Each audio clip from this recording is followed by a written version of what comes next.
Fear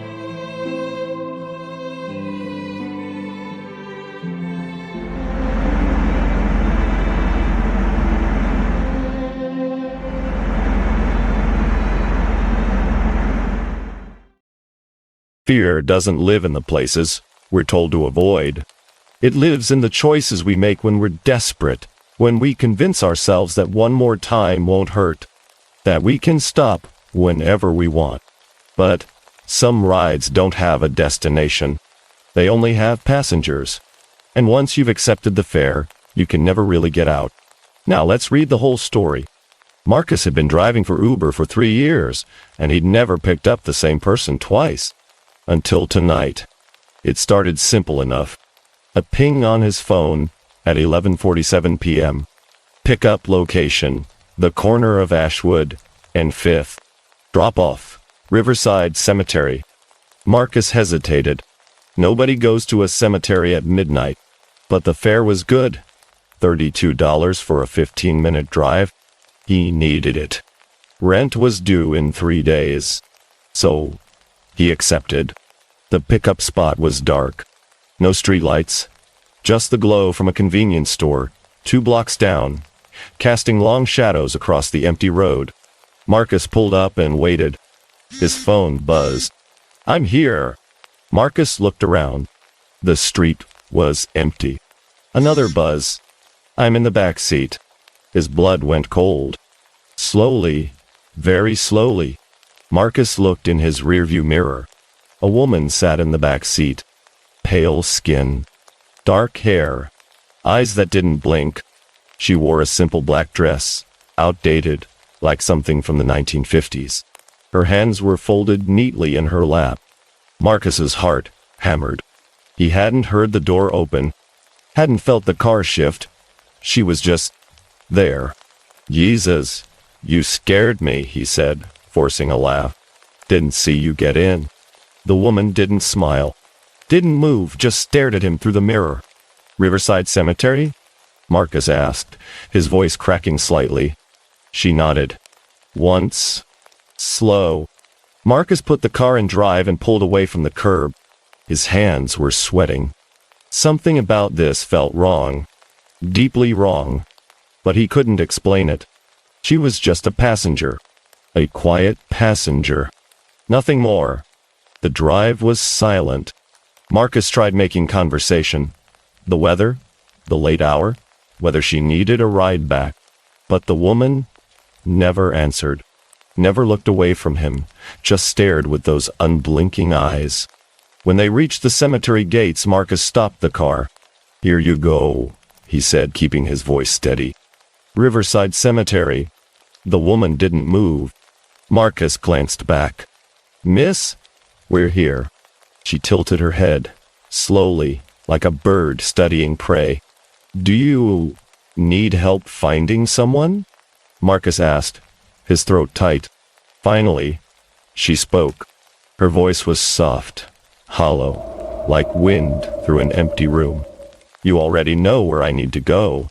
Before Marcus could respond, she was gone. Not out the door. Just gone. The back seat was empty. The door hadn't opened. She'd simply vanished. Marcus sat frozen, his breath coming in short gasps. He checked his phone. The ride had been completed. 5 stars, tip included, $32 deposited into his account. But there was something else.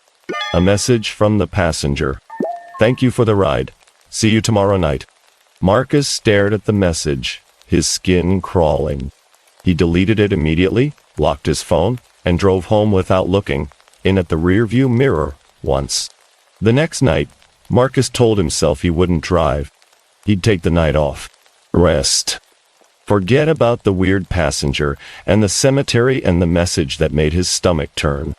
But rent was due. And bills didn't care about fear.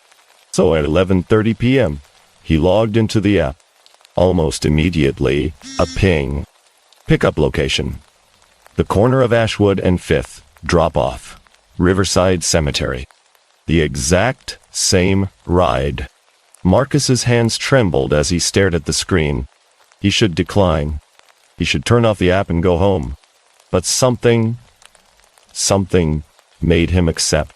He told himself it was curiosity, but deep down, he knew it was something else. Compulsion. He drove to the pickup spot. Same dark street, same empty corner. He pulled up and waited, his heart pounding so hard he could feel it in his throat. His phone buzzed. "I'm here." Marcus didn't look back. Not yet. His hand hovered over the door lock button. Another buzz. "I'm in the back seat." He looked in the mirror. She was there. Same pale skin, same black dress, same unblinking stare. But this time, she was closer, leaning forward, her face just inches from the back of his seat. "You came back," she whispered, and her lips curled into something that might have been a smile. Marcus couldn't speak, couldn't move. He just stared at her reflection, every instinct screaming at him to run. "Drive," she said. He drove. The silence was worse this time, heavy, suffocating. Marcus kept glancing in the mirror, and every time he did, she was closer. Leaning forward, her breath. If she was breathing, fogging the glass between them. "Why do you keep requesting rides?" Marcus finally asked, his voice barely a whisper. "I don't," she said. "You keep accepting them." Marcus's blood turned to ice. "What? What do you mean? You could have said no tonight, last night, every night after this." Her voice was calm, almost gentle. "But you won't, because you need the money, because you always need something." "I don't understand." "You will." They reached the cemetery. Marcus stopped the car, his hands shaking so badly he could barely grip the steering wheel. "Please, just go," he said. "Whatever this is, just leave me alone." The woman leaned closer, her face now right beside his ear. He could feel the cold radiating from her, seeping into his skin. "I can't leave," she whispered. "Not until you bring me what I need." "What do you need?" She smiled, and this time, Marcus saw her teeth. Too many, too sharp. Another passenger. Then, she was gone. Marcus didn't drive for 3 days. He called in sick to his day job, stayed in his apartment, kept the lights on, avoided mirrors, but the messages kept coming. Every night at 11:47 p.m. his phone would buzz. "I'm waiting. You can't hide. Bring me someone." On the 4th night, Marcus broke. He couldn't pay rent, couldn't pay bills. His landlord was threatening eviction. He needed money. Just one more ride, he told himself. One more night, then he'd quit. Delete the app. Move to another city if he had to. He logged in. Immediately a ping. But this time, the pickup location was different. A bar downtown. The drop-off. The corner of Ashwood and Fifth. Marcus's stomach dropped. She wanted him to bring someone to her. He should refuse. He should throw his phone out the window and run. But he accepted. The passenger was a college kid. Drunk, laughing, 21, maybe 22 years old.